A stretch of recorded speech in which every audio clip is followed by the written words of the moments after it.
வணக்கம். இன்று எங்களோடு பேச வந்திருப்பவர் முரளி சண்முகம்.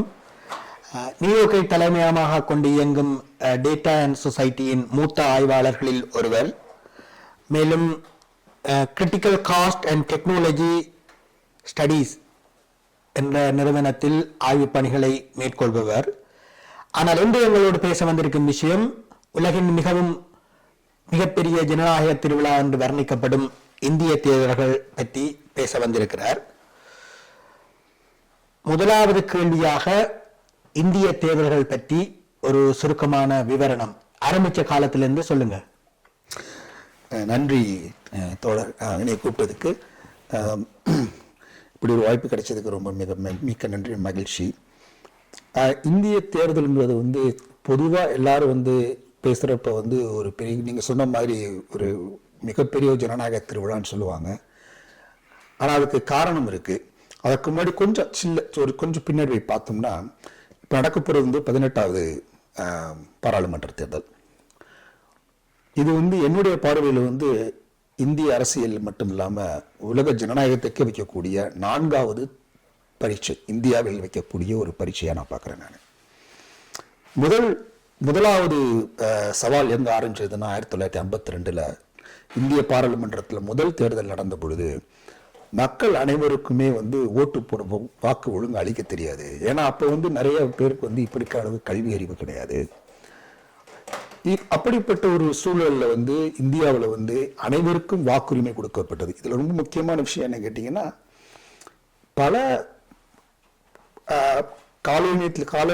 காலனியத்திலிருந்து விடுபட்ட பல நாடுகளும் சரி, பல ஐரோப்பிய நாடுகளும் சரி, அனைவருக்கும் வாக்கு உரிமை அப்படிங்கிறது மிக தாமதமாகத்தான் வழங்கப்பட்டது. ஆனால் இந்தியாவில் மட்டும்தான் அதுக்கு மிக முக்கியமான காரணம் பாபா சாஹேப் அம்பேத்கர் மற்றும் பல முற்போக்கு சிந்தனையாளர்கள், அரசியல் தலைவர்கள், அவங்கெல்லாம் ஆரம்பிக்கப்பட்ட காலத்தில் இருந்து 1952 அந்த வாக்குரிமை சரியாக செயல்படுத்தப்பட்டதா இல்லையாங்கிறது சவாலாக இருக்கலாம். அது ஒரு தனிப்பட்ட விவாதம். ஆனால் 52 முதல் முறை நடந்த தேர்தலில் அனைவருக்கும் வாக்குரிமை, ஆண் பெண் அனைத்து சாதியினருக்கும் ஆதிக்குடியினருக்கும் அனைவருக்கும் வாக்கு. அப்போ எல்லாருக்கும் ஒரு விதமான ஒரு அச்சம் இருந்தது, சந்தேகம் இருந்தது. இந்தியா இப்படிப்பட்ட ஒரு தேர்தலை நடத்தி செல்ல முடியுமா? இன்னும் சொல்ல போனால் ராஜஸ்தான்ல இருந்த ஒரு ஜமீன்தார், ஒரு மன்னர் இளவரசர் என்ன சொன்னார்னா, இந்த பசங்களுக்கெல்லாம் ஒண்ணுமே தெரியாது கிண்டல் பண்ணார். இவங்களுக்கெல்லாம் என்ன தெரிய போகுது, இவங்கெல்லாம் யாருக்கு ஒரு இதுவும் தெரியாது, ஓட்டு போட மாட்டாங்கன்னு கிண்டல் பண்ணார். ஆனால் இதையெல்லாம் மீறி முதல் பாராளுமன்ற தேர்தல் வெற்றிகரமாக நடந்ததுங்கிறது யார் ஆட்சிக்கு வந்தாங்கிறது கிடையாது. ஆனால் அந்த இந்தியா அப்படிப்பட்ட பாதையில சொல்லக்கூடிய சாத்தியக்கூறுகளை உறுதி செய்யுது. அதான் முன்ன. இரண்டாவது தேர்தல் பார்த்தீங்கன்னா, இரண்டாவது பரீட்சை என்னன்னு பார்த்தீங்கன்னா எமர்ஜென்சி, அவசர கால பிரகடனம். அப்பயும் நிறைய பேர்கள் இந்த தேர்தல் நடக்குமா நடக்காதா, சுதந்திரமாக நடக்குமா நடக்காதான்னு நிறைய கேள்வி கேட்டாங்க. ஆனால் இந்திய மக்கள் அப்போ சர்வாதிகாரத்துக்கு எதிராக வாக்களித்து இந்திய ஜனநாயகத்தை திருப்பி உயிர்ப்பித்தாங்க.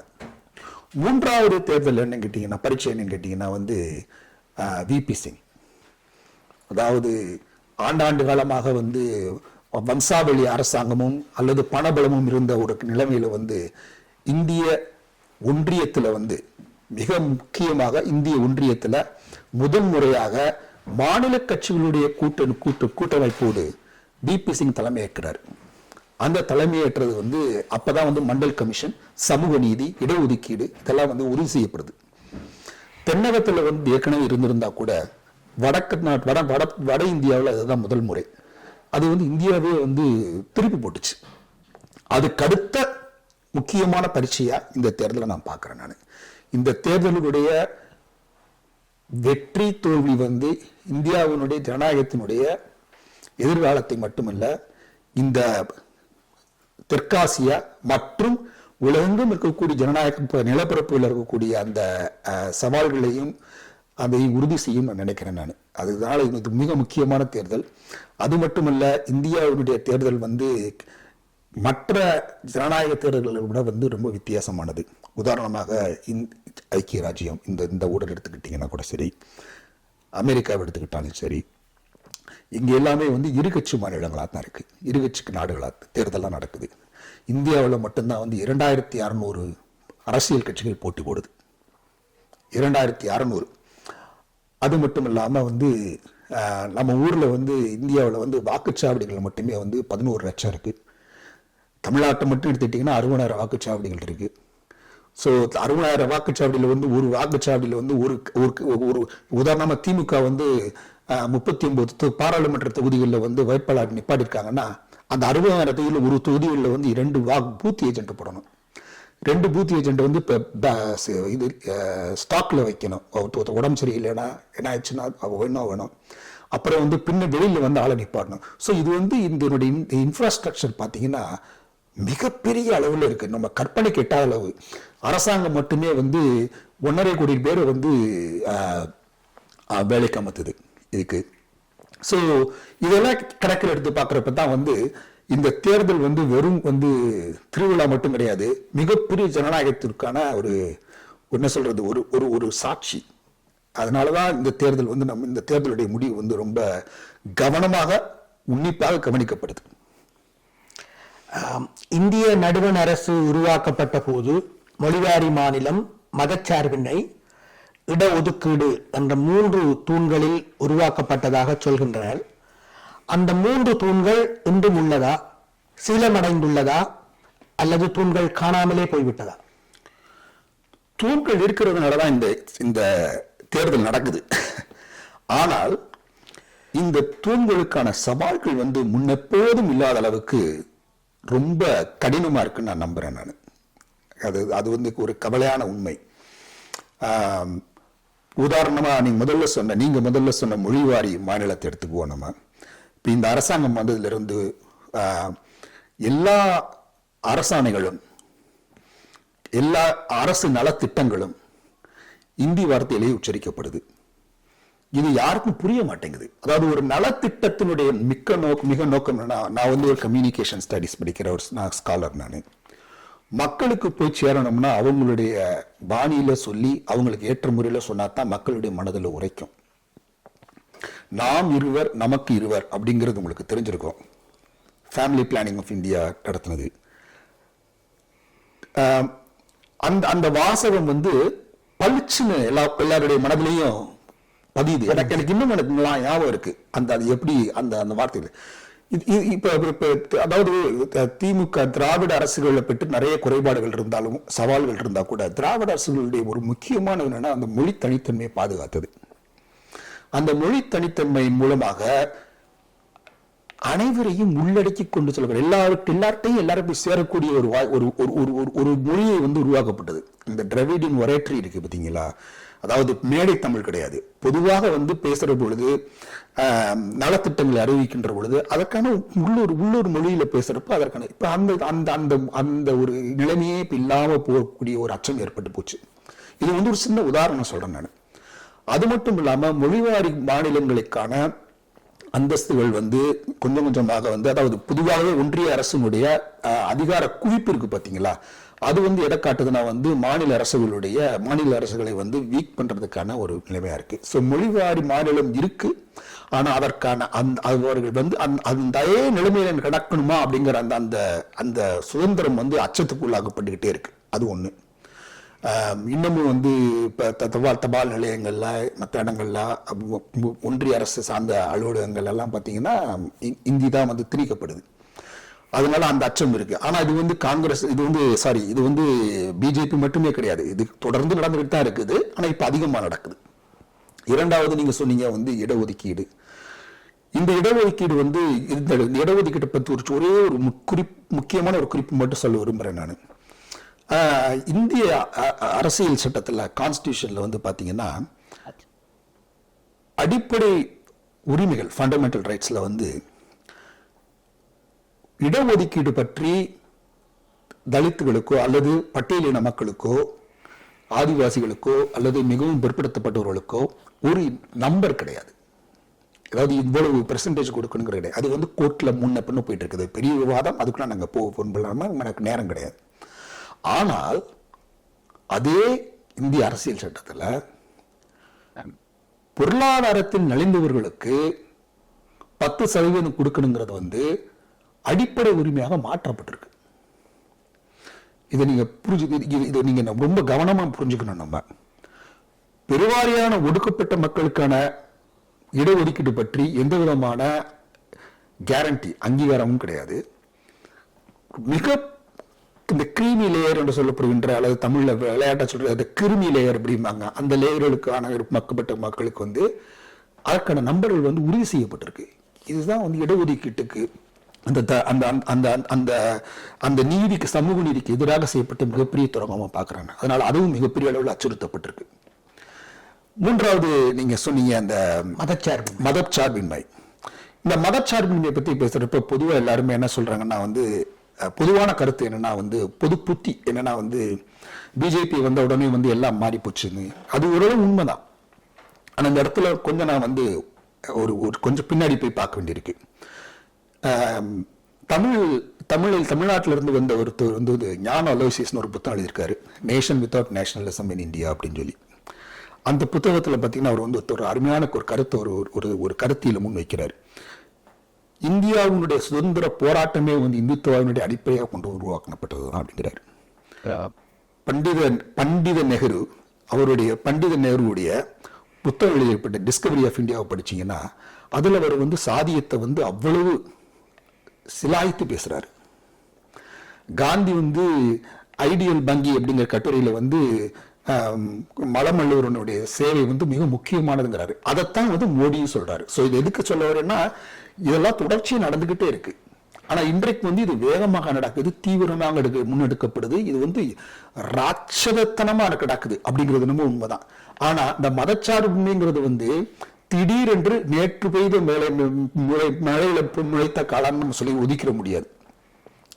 இது ரொம்ப நாளா அத்தனை விதைகளும் விருட்சங்களும் எங்கேயோ பல்வேறு இடங்கள் இருந்து வந்தது. இன்னைக்கு வந்து இது ஒரு எனேபிளிங் ஃபேக்டரா மாறி இருக்கு அப்படின்னு சொல்லுவாங்க. ஆனா இன்றைக்கு வந்து மிகப்பெரிய அளவில் வந்து ஒரு பிரச்சனையை உருவெடுத்திருக்குங்கிறது உண்மைதான். ஆனா தூண்கள் இருக்கு, அந்த தூண்கள் இடிப்பதற்கான முயற்சிகளும் நடந்துகிட்டு இருக்கு. இந்தியாவுக்கு கிடைத்த விடுதலை சுதந்திரம் பற்றி இந்தியாவின் கம்யூனிஸ்டுகளின் புரட்சிகர பிரிவினர் அல்லது ஒரு பிரிவினர் போலி சுதந்திரம் என்று சொல்வார்கள். சீனாவுக்கு கிடைத்த விடுதலையோடு அதனை ஒப்பிடுவார்கள்.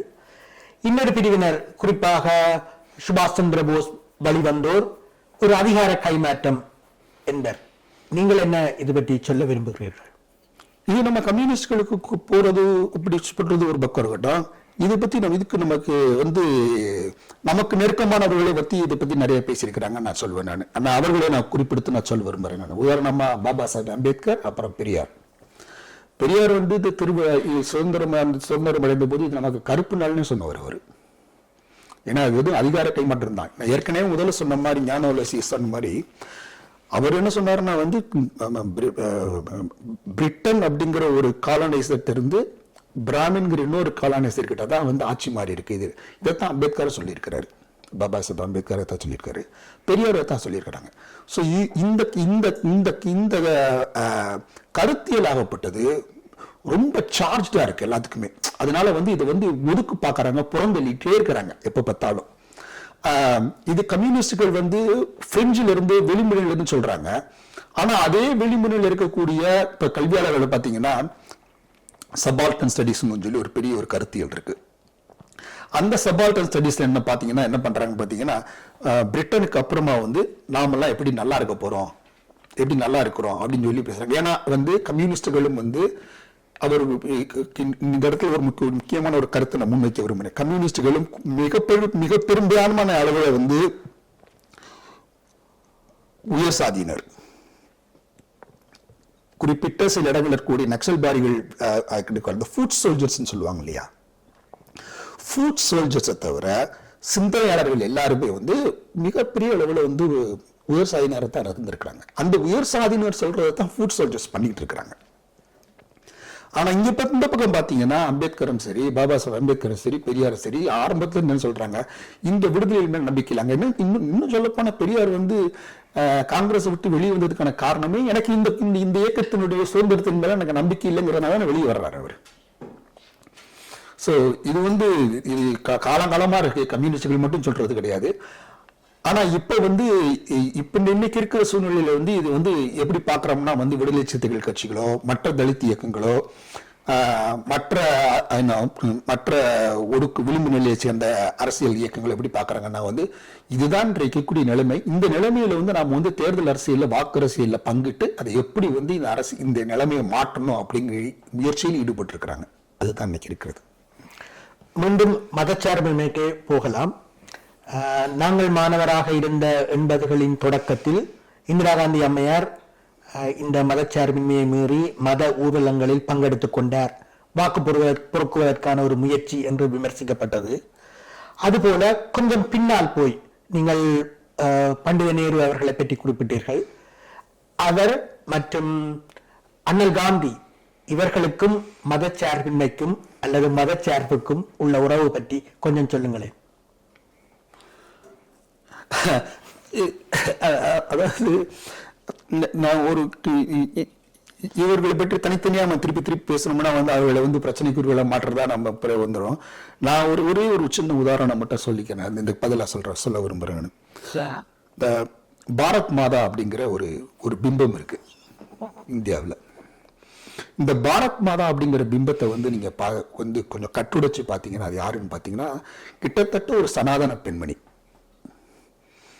அந்த அம்மா அந்த பாரத் மாதாவுடைய புகைப்படமாக இருக்கட்டும், அந்த அம்மாவுடைய நிறமாக இருக்கட்டும், அந்த அம்மாவுடைய நாசி கூர்மையாக இருக்கட்டும், அவங்களுடைய உடல் அமைப்பாக இருக்கட்டும், இதெல்லாம் பார்த்தீங்கன்னா ஒரு ஆரிய துணியோடு வைக்கப்படுகின்ற ஒரு வெளுத்த நிறம் கொண்ட ஒரு பெண்மணியாக தான் இருப்பாங்க. அவர்களுக்கான அவங்க வந்து ஒரு இந்து பெண்மணி மிக முக்கியமாக. ஏன்னா திலகம் விட்டுப்பாங்க, சேலை கட்டியிருப்பாங்க, இதெல்லாம் பண்ணியிருப்பாங்க. ஸோ இந்த பாரத் மாதா தான் வந்து ஒரு பெரிய வந்து ஒரு பிம்பமாக கட்டமைக்கப்படுது சுதந்திர போராட்டத்தில். அதனாலதான் வந்து எம்எஃப் ஹுசைன் தன்னுடைய காலகட்டங்களில் வந்து அவர் வந்து சீதாவையோ இல்லை மற்ற இதுகளையோ வந்து இந்த மாதிரி டிஸ்ட்ரோப் பண்ணி ஒரு ஓவியம் வரைந்த பொழுது எல்லாருக்கும் கோபம் வருது. அதுக்கு ஏன் கோபம் வரும்னா இது ஒரு இந்து பிம்பத்தை வந்து அசிங்கப்படுத்துறாரு வைக்கிறாரு அப்படின்னு சொல்லிட்டு. ஸோ பாரத் மாதா அந்த ஒரு பிம்பம் வந்து எதை சொல்லுதுன்னா வந்து இந்தியாவுக்கு முன்னாடி சுதந்திரத்துக்கு முன்னாடியே கட்டமைக்கப்பட்டது, சுதந்திரத்திற்காக உருவாக்கப்பட்ட ஒரு கேம்பெயின் ஐகான் அது. அதுவே நமக்கு என்ன சொல்லுதுன்னா வந்து மதச்சார்பின்மைங்கிறது வந்து எவ்வளவு எப்படி இருந்திருக்குங்கிறதுக்கு நமக்கு ரொம்ப தெளிவா சொல்லுது. அது மட்டும் இல்லாம வந்து காங்கிரஸ் நான் எல்லாரும் சொன்னது அதை திருப்பி சொல்ல நான் ஒன்றும் புதுசா சொல்லலை. காந்தி வந்து பூனா ஒப்பந்தத்தில் வந்து பாபா சாஹேப் அம்பேத்கர் எப்படி வந்து அச்சுறுத்தப்பட்டார், அப்புறம் பிளாக்மெயில் செய்யப்பட்டார், அதுக்கப்புறம் அவர் வந்து ஏன் ஃபீல் பண்றாரு, இதை நம்ம வந்து கேட்டிருக்க கூடாது. ஸோ இதெல்லாம் வந்து மதச்சார்பின்மையினுடைய குறைவான அளவு குறைந்து இருக்குங்கிறனுடைய அளவுகள் தான். இதனுடைய தொடர்ச்சி தான் இன்னைக்கு நடந்துட்டு இருக்குது. ஆனா என்ன இன்னைக்கு வந்து முன்னாடி கொஞ்சம் கூச்சம் இருந்தது இதெல்லாம் செய்யும் பொழுது. இப்ப அந்த கூச்சம் கிடையாது, முற்றிலும் குறைஞ்சு போச்சு. ஆமா, சுதந்திர போரில் பிரிட்டிஷ்காரருக்கு எதிரான போராட்டத்தில் இன்றைய பாஜகவின் ஆதர்சமான வீர சவர்காரின் பங்கு என்ன? அவர் வீர சவர்கார்லாம் சொல்லிட்டு இருக்கிறதெல்லாம் ரொம்ப தவறு. அது எல்லாரும் சொல்றதுக்காக நம்ம சொல்லக்கூடாது. இப்பெல்லாம் விநாயக் தாமோதர் சவர்கார் வந்து அவருக்கு சுதந்திர போராட்டத்துல வந்து என்ன பங்குங்கிறது வந்து இல்லைங்கிறது எல்லாத்துக்கும் தெரியும். அவருடைய கோழைத்தனம் என்னங்கிறது எல்லாத்துக்கும் பதிவு செய்யப்பட்டது. இது நான் வந்து உருவாக்கி சொல்ல வேண்டிய அவசியம் கிடையாது. அவருடைய பெரிய கொடும் பங்கு அப்படின்னு என்ன சொல்லுவேன் நான் வந்து இந்த இந்து நேஷனலிஸ்ட் ஐடியாலஜி உருவாக்கம் செய்ததில் அவருக்கு ஒரு பெரிய பங்கு இருக்கு. இதுல எனக்கு என்ன ஒரே ஒரு சின்ன ஒரு நகைமுறை என்ன இருக்குன்னா வந்து அவருடைய புத்தகத்தில் அவர் தன்னை வந்து நாத்திகன்னு சொல்றாரு. நான் வந்து இந்துத்துவதிகளுக்கு நான் வந்து ரொம்ப விருப்பமா கேட்கிற கேள்வி அது ஒண்ணுதான். நீங்க வந்து விநாயக் தாமோதர் சவர்காரை வந்து நீங்க வந்து விரும்புறீங்கன்னா நீங்களும் நாத்திகத்தான் இருக்கணும். ஆனா நாத்திகன்னு சொல்லிட்டு சவர்கார் வந்து எல்லாத்தையும் செய்யறாரு, அது வேற விஷயம். நாத்திகன்னு சொல்றாரு ஒழிய மற்றபடி சனாதனத்துக்கு ஆதரவாக எல்லாத்தையும் சொல்றாரு. சனாதனம்ங்கிறது வந்து ஒரு வாழ்வியலா மாற்ற முயற்சி பண்றாரு. அதுதான் இன்னைக்கு இருக்க மிகப்பெரிய அபாயம் நமக்கு முன்னாடி. மதம் அப்படிங்கிறத விட்டுட்டு இன்னைக்கு மதத்தில் இருக்கக்கூடிய சாதிய கூறுகளை வந்து வாழ்வியலாகவும் கலாச்சாரமாகவும் மாற்ற, அதாவது அப்படித்தான் அப்படின்னு சொல்லி இன்னைக்கு நம்மளை நம்ப முயற்சிக்கிறாங்க. அந்த இடத்துல வந்து நம்ம போய் நின்றக்கூடாது. ஓகே, வரலாற்றில் இருந்து சமகாலத்துக்கு வருவோம். விவசாயிகள் போராட்டம் ஏன், மோடி அரசு ஏன் ஒரு விவசாய விரோத அரசாக இருக்கின்றது? இதுக்கு இரண்டு விதமான பதில் இருக்கு. விவசாயிகள் வந்து அந்த இது வந்து மோடி அரசாங்கம் தொடர்ந்து செய்து வருகக்கூடிய, அதாவது எல்லாத்தையும் வந்து வணிகமயமாக்குதல் அப்படிங்கிறதுடைய தொடர்ச்சி வந்து இன்னைக்கு வந்து விவசாயத்துக்கு வந்திருக்கு. MS சுவாமிநாதன் சொல்லிட்டு வேளாண் அறிஞர், அண்மையில் காலமான, ஆமா, மான்கொம்பு சாம்பசிவன் சுவாமிநாதன், இன்னைக்கு இன்னும் சொல்ல போனா வந்து பாரதிய ஜனதா அரசு வந்து அவருக்கு வந்து பாரத ரத்னா கொடுத்துருக்காங்க, கொடுக்க வேண்டிய விருது. அவர் வந்து ஒரு கமிஷன் அவர் தலைமையில போட்டு அவர் வந்து ஒரு அறிக்கை கொடுத்திருக்கிறார். அந்த அறிக்கையில் வந்து சொல்லப்பட்ட மிக முக்கியமான ஒரு கோரிக்கை என்னன்னா வந்து விவசாயிகளுடைய பொருள்களை, அவர்களுடைய உற்பத்தி பொருள்களுக்கு வந்து அரசாங்கம் அடிப்படையாக ஒரு ப்ரொடெக்ஷன் கொடுக்கணும், ஒரு பாதுகாப்பு தரணும். இல்லைன்னா, ஏன்னா இன்னைக்கு வரைக்கும் அது உண்மையான எண்ணிக்கையின் அடிப்படையில் பார்த்தீங்கன்னா விவசாயத்தை நம்பி தான் இந்தியாவில் நிறைய பேர் இருக்கிறாங்க. அது குறைஞ்சிக்கிட்டு வருதுங்கிறது என்னமோ உண்மைதான். ஆனால் in real numbers, in absolute நம்பர்ஸில் பார்த்தீங்கன்னா எம்ப்ளாய்மெண்ட் செக்டரில் agriculture remains the largest employment sector. So அதனால வந்து அதுக்கு வந்து ஒரு பெரிய ஒரு ப்ரொடெக்ஷன் தேவை அப்படின்னு சொல்லியிருக்காங்க. அதை கொடுத்து அது வந்து அவர் தொடர்ச்சியாக அவர் உயிரோடு இருந்தப்போ நிறைய பேர்கிட்ட சொன்னாங்க, யாருமே பண்ணலை. அது ஒரு விஷயம். இப்போ இவர் என்ன பண்ணிட்டு இருக்கிறாருன்னா அதுக்கு ஆப்போசிட்டா தொடர்ச்சியா அம்பானி, அதானி, இந்த உங்களை மாதிரியான பெரிய கார்பரேட் அவங்களுக்கு வந்து சாதகமாக இதை வணிகமயப்படுத்திக்கிட்டே இருக்காரு ஒவ்வொரு துறையையும். இப்போ ரிலையன்ஸ் வந்து க்ரோசரி ஷாப் வச்சிருக்கிறாங்க, பலசரக்கு கடை வச்சிருக்கிறாங்க. இப்போ ரிலையன்ஸ், அதாவது இது வந்து மேற்கத்திய மாடல், இது வந்து மேற்கத்திய மாடல். இது தேவையாங்கிறது வந்து மிகப்பெரிய கேள்வி. தேவையில்லைங்கிற அவருடைய சுருக்கமான பதில். ஆனா இப்ப இங்கிலாந்து மாதிரியான இடங்கள்ல வந்து அதற்கான தேவைகள் வந்து வேற இடத்துல இருக்கு. ஏன்னா இங்கிலாந்து மாதிரியான இடங்கள்ல வந்து எல்லா பொருளும் அக்ரிகல்ச்சர் எல்லா விளைபொருளும் வந்து இங்க வந்து உள்ள விளைகிறது கிடையாது. அப்ப நீங்க வந்து வெளியில இருந்து வந்து நீங்க வந்து நம்பி தாங்கணும். அப்படிங்கிறப்ப உங்களுக்கு வந்து ஏஜென்ட் தேவைப்படுது, வேற விதமான ஒரு கட்டமைப்பு தேவைப்படுது. அதனால அதன் மூலமா அதை வந்து ஜஸ்டிஃபை பண்றாங்க. நமக்கு அப்படி இல்லை. இந்தியாவில் வந்து ஒவ்வொரு மாநிலங்களிலையும் ஒவ்வொரு மாநிலத்துக்கான விளைபொருள்கள் வந்து அந்த இடத்துக்கு தகுந்த மாதிரி அந்த உணவு அமைப்புகளுக்கு. அதனாலதான் வந்து சொல்லுவாங்க, இந்தியன் ரயில்வேல நீங்க ராமேஸ்வரத்துல இருந்து டெல்லி போனீங்கன்னா ஒவ்வொரு 200 கிலோமீட்டர்லையும் வேற வேற உணவு வகைகளை நீங்க பார்த்துக்கிட்டே போகலாம். ஸோ நம்மளுடைய நிலைமை அதனால வந்து தேவையில்லை. ரெண்டாவது, உலகத்துல வந்து இப்போ வந்து இந்த டீசென்ட்ரலைஸ்ட் மாடலை வந்து ரொம்ப எக்ஸ்ப்ளோர் பண்ணணும்னு நினைக்கிறாங்க. உதாரணமா சொல்லணும்னா மின்சாரத்தை எடுத்துட்டீங்கன்னா ஒரு காலத்துல வந்து அனல் மின் நிலையமும் அணு மின் நிலையங்கள், பெரிய பெரிய மின் நிலையங்கள் கட்டணும் அப்படின்னு ஒரு பிரிச்சுட்டு இருக்காங்க. இப்போ இந்த கிளைமேட் சேஞ்ச் இந்த பிரச்சனைகள்லாம் வர்றப்ப இப்போ இனிமேல் வந்து ஒவ்வொரு வீட்டுக்கு மேலேயும் வந்து சோலார் பேனல் வச்சு அந்த வீட்டினுடைய தண்ணீரை அந்த வீட்டுக்குள்ளேயே வச்சுக்கலாமா, அப்படி டீசென்ட்ரலைஸ் பண்ண முடியுமா அப்படின்னு யோசிக்கிறாங்க. ஸோ மாடல் மாறிக்கிட்டே இருக்கு. இந்த சூழ்நிலையில தான் வந்து மோடி வந்து தன்னுடைய இந்திய விவசாயிகளுடைய பொருள்களை எல்லாத்தையும் வந்து மண்டியில இல்லாம மண்டியில கொண்டு போய் வித்து குறைந்தபட்ச விலையில நிர்ணயிச்சு விற்கிறது வந்து நிப்பாட்டிட்டு டைரக்டா நேரடியாக வணிகர்கள்ட்ட கொண்டு போய் கொடுத்துருங்க அப்படின்னு. அப்போ ரிலையன்ஸோ இவங்கள வந்து விலையை தீர்மானிக்க முடியும் அப்படின்னு வராங்க. இதன் மூலமாக தான் இந்த பிரச்சனை ஆரம்பமாகுது. இது ஒண்ணு. இதுக்குள்ள சாதிய கூறு ஒன்று இருக்கு. அது என்னன்னா வந்து இந்த விவசாயிகளுக்கான பிரச்சனைகள் எல்லாமே வந்து நிலம் சார்ந்த விவசாயிகள் பிரச்சனைகள். நிலமற்ற விவசாயிகள்னு சொல்றாங்க, அவங்க தான் வந்து இந்தியாவில் இன்னும் அதிகமா இருக்காங்க. அவங்களுக்கு விவசாய கூலிகள் அவங்களுடைய வாழ்க்கை நிலைமை எப்படி பாதிக்கப்படுதுன்னு அது இன்னொரு வகையான பிரச்சனையாகவும் இருக்கு. ஸோ இது ரெண்டு பக்கமுமே வந்து இந்த மோடியினுடைய முடிவுகளால வந்து பாதிக்கப்பட்டு அதன் மூலமாக தான் எழுச்சி தொடங்குது. மோடியினுடைய அடுத்த சாதனை அல்லது வேதனையான நாணய மதிப்பிழப்பு, டிமானிட்டரைசேஷன், யாருக்கு சேவை செய்தது, என்ன நடந்தது? இவ்வளவு பெரிய ஒரு ஒரு ஒரு ஒரு ஒரு ஒரு ஒரு அதிரடி திட்டத்தை வந்து நீங்க ஒரே நாள்ல நீங்க வந்து தொலைக்காட்சி மூலமா அறிவிச்சு இருக்கிற மக்களை போல நடுத்தருக்கு கொண்டு வந்த பெருமை அவருக்கு தான் சேரும்.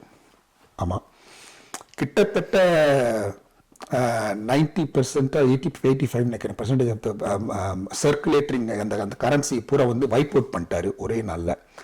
அது வந்து அந்த யார் அதுக்கு அதில் வந்து யார் அதில் வந்து பயனடைஞ்சாங்க அப்படின்னா வந்து ஏற்கனவே உங்களுக்கு அதுக்கப்புறம் நிறைய வந்து மீடியா ஊடகத்தில் தரவுகள் வந்தது. என்ன வந்ததுன்னா வந்து எப்படி வந்து அமித்ஷா அந்த அன்கோ மற்றபடியான அந்த அவர்களுக்கெல்லாம் வந்து கரெக்டாக 2 நாளைக்கு முன்னாடி பேங்க் வங்கிகளுக்கு போய் நோட்டை மாற்றினதும் வச்சதும் பின்னாடி ஊடகத்தில் நிறைய தரவுகள் வந்தது.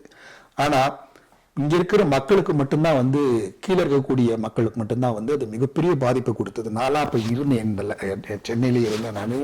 அப்பெல்லாம் வந்து இதன் மூலமாக தற்கொலைகள் இதெல்லாம் கூட நடந்தது வந்து ரொம்ப ஊடகத்தில் பேசப்பட்டது. எனவே அது வந்து இட்ஸ் a complete disaster.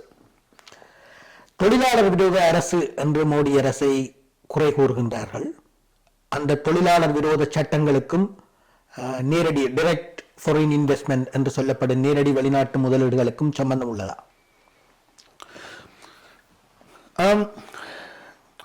தொழிலாளர் நல விரோத அரசுன்றது வந்து நிச்சயமா தொழிலாளர் விரோத அரசு தான். அது ஃபாரின் டைரக்ட் இன்வெஸ்ட்மெண்ட்ங்கிறது வந்து இப்போ எப்படி இருக்குன்னு பார்த்தீங்கன்னா கிட்டத்தட்ட எல்லா அரசாங்கங்களும் ஃபாரின் டைரக்ட் இன்வெஸ்ட்மெண்ட்டுக்கு கொண்டு வர்றாங்க. ஆனால் இவங்க என்ன பண்றாங்க அப்படின்னா வந்து it is at the cost of என்ன சொல்றது வைப்பிங் அவுட் எம்ப்ளாய்மெண்ட். இவங்க வந்து மேக்ரோ இன்வெஸ்ட்மெண்ட்டாக தான் இது பண்றாங்களே ஒழிய அந்த மேக்ரோ இன்வெஸ்ட்மெண்ட் மூலமா வந்து எம்ப்ளாய்மெண்ட் ஆப்பர்ச்சுனிட்டி அதிகப்படுத்தணும் அப்படிங்கிறதுல வந்து இந்த அரசாங்கத்திற்கான மிக முக்கியமான நோக்கம் இல்லை அப்படிங்கிறது வந்து இன்னைக்கு வந்து அரவிந்த் சுப்பிரமணியன், ரகுராமராஜன் எல்லாரும் வந்து தெளிவாக சொல்லியிருக்கிறாங்க. தமிழ்நாட்டில் காட்டுப்பள்ளி துறைமுகத்தில் அமெரிக்க போர்க்கப்பல்கள் பழுதுபார்க்கப்படுகின்றன. ஐபோன் தமிழ்நாட்டுக்கு வருகின்றது. இது தமிழ்நாட்டுக்கு நன்மையா தீமையா? தமிழ்நாடு வந்து எப்பயுமே வந்து இந்த கேள்வி வந்து எப்படி இருக்குன்னா தமிழ்நாட்டில் வந்து எப்பயுமே வந்து அது வந்து ஒரு சந்தையை விரும்பக்கூடிய ஒரு மாநிலம். அதன் மூலமாக பிரச்சனைகள் வந்தா அந்த பிரச்சனை தொழிலாளர் பிரச்சனையா இருக்கலாம், சுற்றுப்புறச்சூழல் பிரச்சனையா இருக்கலாம், அல்லது தொழிலாளர் சார்ந்த பிரச்சனையா இருக்கலாம். அந்த பிரச்சனைகள் வருகின்ற பொழுது அது சம்பந்தமாக அரசாங்கம் வந்து என்ன சொல்றது இன்டர்வியூ பண்ணணும் அல்லது அங்க இருக்கக்கூடிய யூனியன் செய்யணும். ஆனா இது சரியா தப்பா அப்படின்னா வந்து இன்னைக்கு ஐபோன் வந்து வர்றது மூலமா வந்து நீங்க வந்து ஒரு பெரிய மேக்ரோ இன்வெஸ்ட்மெண்ட் நம்பர் 1. ஆனா அதே ஐபோன் மூலமா வந்து யாருக்கெல்லாம் வந்து வேலை கிடைக்கும் அப்படின்னா அதுக்கு ஒரு கான்ட்ரவர்ஷியல் ஒப்பீனியன் வரும். எப்படி வரும்னா வந்து அது வந்து அன்ஸ்கில் லேபர், ஏன்னா அது வந்து மெக்கனைஸ்ட் ஒர்க் தான். எல்லாமே வந்து ஜாப் லைன்ல வந்து போன் மேனுஃபேக்சர் ஆகும். நீங்க மனிதர்கள் வந்து செமி கண்டக்டர் சிப் ஒர்க் பண்ற வேலையை கிடையாது.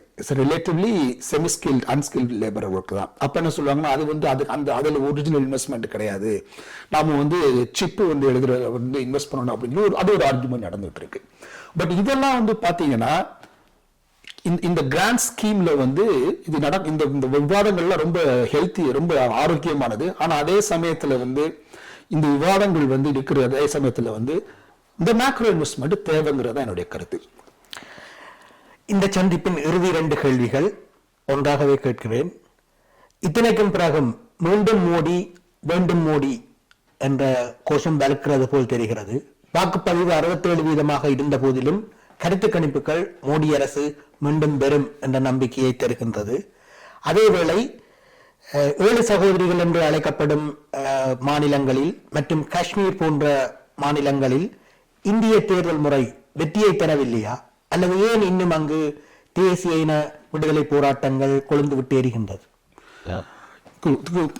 அதாவது இந்திய தேர்தலில் வந்து ஏன் மீண்டும் மோடி வேண்டும் மோடி அப்படின்னு சொல்றாங்கன்னா வந்து அதுதான் வந்து அந்த கோயபிள்ஸ் நாஜிக்களுடைய அந்த கேம்பெயின் சக்சஸ். அதுதான், வேற ஒன்றும் கிடையாது. இன்னொன்று என்னன்னு கேட்டீங்கன்னா வந்து தென்னிந்தியாவில் அந்த கோஷம் வந்து குறைவு, வட இந்தியாவில் அதிகமாக இருக்கிறதுக்கான காரணம் வந்து வட இந்தியாவில் வந்து வாழ்வாதாரம் ரொம்ப குறைவா இருக்கு. அதை வந்து அந்த அந்த அந்த வெற்றிடத்தை நிரப்புவதற்கு வந்து இந்துத்துவா அப்படிங்கிற ஒரு கருத்தியல் இறைச்சி, வேற ஒன்றும் கிடையாது. அதை போட்டுட்டாங்கன்னா நீங்க இது போட்டுட்டீங்கன்னா உங்களுக்கு எல்லாம் சரியா போயிடும். உங்களுடைய வாழ்வு வந்து தரிசனத்துக்கு காரணம் வந்து இஸ்லாமியர்கள் வந்து உங்களை வந்து ஆக்கிரமிச்சாங்க அப்படின்னு சொல்றாங்க. இப்ப தென்னிந்தியாவில் அது கிடையாது. நம்மளுடைய வரலாறு எப்படி இருக்குன்னா வந்து மலபார் வழியாக வந்து இஸ்லாமியர்கள் வந்து வணிகர்களாக வந்தவங்க. வணிகர்களாக வர்றப்போ நாம வந்து அவரோட வணிகம் செய்தோம். ஸோ நீங்க இன்னைக்கும் மலபார்ல போனீங்கன்னா சில மசூதிகள்லாம் பார்த்தீங்கன்னா வந்து இந்து கோயில்கள் மாதிரியே இருக்கும். சில மசூதிகள் வந்து சில இந்து கோயில்கள் மசூதி மாதிரி இருக்கும். ஸோ நம்மளுடைய வரலாறு வேற, அவங்களுடைய வரலாறு வேறையா இருக்கு. அதனால வந்து அதை வந்து அவங்க வந்து எக்ஸ்ப்ளாய்ட் பண்ணிட்டு இருக்காங்க. அதுதான் நடந்துட்டு இருக்கு இப்ப. ஆனா அடுத்து மீண்டும் வருவாரா இல்லையா அப்படிங்கிறது வந்து நான் வந்து செஃபாலசிஸ் கிடையாது, நான் சொல்ல முடியாது. அதனால நான் பதில் சொல்ல முடியாது. ஆனா தென்னிந்தியாவை பொறுத்தளவு வந்து மோடிக்கான ஆதரவுகள் மிக சிக்னிபிகண்டா மிக கணிசமாக குறைந்திருக்கிற மாதிரி தான் தோணுது இருக்கு நான் கேள்விப்பட்ட வரைக்கும். வடக்குல ஆட்டம் கொண்டிருக்குன்னு தான் சொல்றாங்க. ஆனா நம்ம பொறுத்து தான் பார்க்கணும். நன்றி. மீண்டும் ஒரு முறை இது போன்ற துறைசார் கேள்விகளுடன் உங்களை சந்திக்க நாங்கள் மிகவும் ஆவலாக இருக்கின்றோம். உங்கள் நேரத்துக்கு நன்றி.